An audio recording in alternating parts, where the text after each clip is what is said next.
제이콥이 사실 이게 야곱이잖아요. 야곱 같다라는 생각이 좀 들었어요. 그러네요. 네.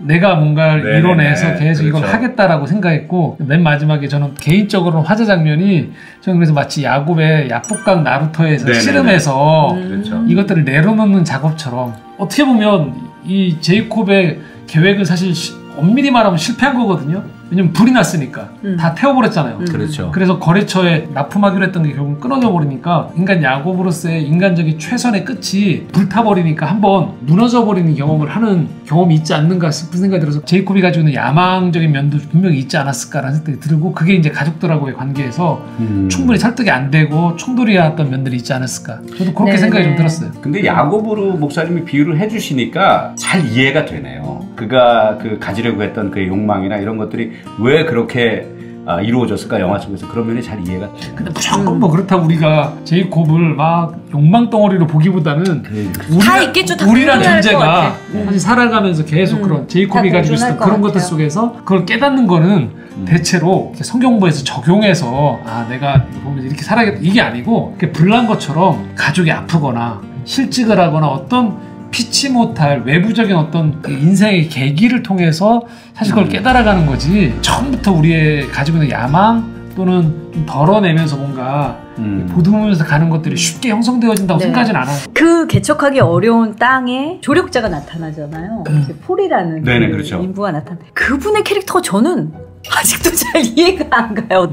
물어보고 싶었어. 폴이라는 인물이 그 한국전에 참전했던 인물이고, 그리고 여기에서 이제 주인공인 남편의, 그러니까 제이콥의 어떤 농장 일꾼을 돕는 일꾼으로 오잖아요. 근데 굉장히 신앙적인 태도가 있어요. 그리고 더 나가서 주일이면은 커다란 십자가를 진짜로 메고 행진을 하듯이 굉장히 먼 거리를 보행을 하거든요. 근데 이게 영화 줄거리로 내러티브적으로 우리가 전문적으로 얘기하면 없어도 이게 드라마 전개에 전혀 문제가 없는 그 장면이 있다는 거예요. 아니, 그리고 왜 그랬을까, 그럼 그 장면이? 저는 또 어떻게 봤냐면 좀 약간 이단 같고 그렇죠. 그런 생각도 하셨어요. 이상한 신앙, 막 악마가 있다고 막 털어내고 막 이런 것들이 제가 볼 때는 부정적인 신앙관을 갖고 있는. 저는 근데 이 폴 때문에 결국은 사실 이 영화가 기독교적으로 회자가 될 수 있는 중요한 줄기라고 생각해요. 왜 그러냐면 정의삭 감독이 그런 얘기를 했었거든요. 폴이라는 이 캐릭터가 실제 자기 가족하고 같이 있었던 순복음 교인이라고 했었거든요. 실제 이것도 경험담이구나. 그렇죠. 자기 가족을 도왔던. 이 영화를 처음 봤을 때는 좀 약간 불편한 면이 좀 있었어요. 그 폴의 신앙이.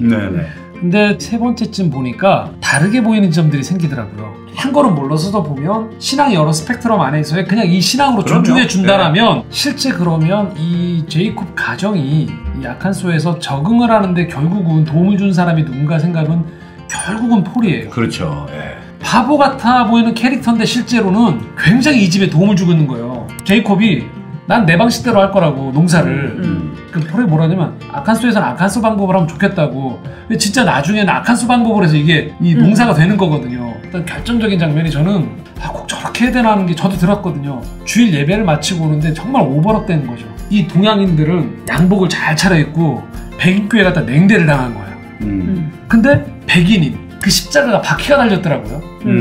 바퀴 달린 십자가를 메고 가는 거예요. 그러니까 이 사람들의 삶 자체가 바퀴 달린 집에서 사는 굉장히 힘겨운 삶이에요. 그런데 그 폴이 십자가를, 바퀴 달린 십자가를 지면서 이게 십자가의 삶, 십자가가 내 교회라고 얘기해요. 이 차에 타라고 그러니까 뭐라냐면 아니 나 이걸 다 맞춰야 된다고. 그럼 십자가를 꾸준히 지고 가는 거죠. 무시당하는데 그 다음날 아침에 또 와서 그 집에서 일을 해요. 아마 그러지 않았을까 싶어요. 정의삭 감독이 나중에 자기 가족을 돌아보았을 때 우리 가족이 여기 남게 하는데 정말 도움을 준 건 폴이었구나. 로마라는 영화에서도 보면 알폰소 쿠아론이 나중에 보니까 자기 집안을 끌어갔던 분이 자기 집의 하녀였다라는 사실들을 깨달으면서 로마라는 영화를 다시 만들었던 것처럼 이 캐릭터가 사실은 감독님처럼 시나리오 쓰는 분들 입장에 봤을 때는 뜬금없는 캐릭터인 거죠.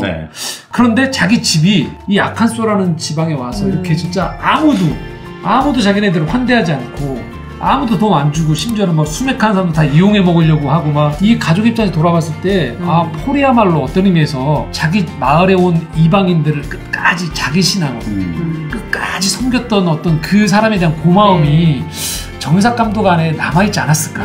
그러면 네. 정의삭 감독이 어쨌든 크리스찬 어떤 세계관을 갖고 살아가는 사람이니까 네. 이 역시 그게 이제 어떤 신의 도움의 손길이라는 그렇죠. 의미로 아마 그 영화에 그 캐릭터를 심어놓은 걸로 우리가 생각하면